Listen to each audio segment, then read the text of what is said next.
بسم اللہ الرحمن الرحیم۔ السلام علیکم ورحمۃ اللہ وبرکاتہ۔ بنت حوا۔ آدم اور حوا کا رشتہ جتنا مضبوط اور پرانا ہے اتنا ہی عارضی اور ناپائیدار بھی ہے۔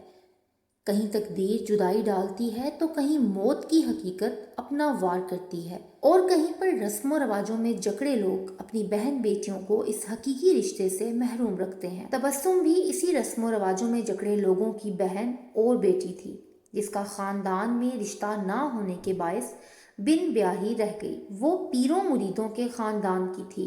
جس گھر میں وہ پیدا ہوئی اسی سے اس کی میت نکلنا تھی، بس اسے ایک گڑھے سے نکل کر دوسرے گڑھے میں دفن ہونا تھا۔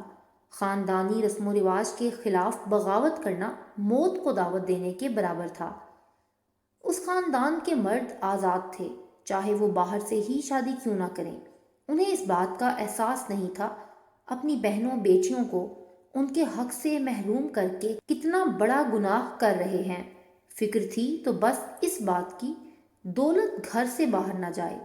اسی چکر میں کئی بہنیں بیٹیاں قربان ہو گئیں۔ تبسم کو جینے کے لیے خود ہی راستہ تلاش کرنا تھا۔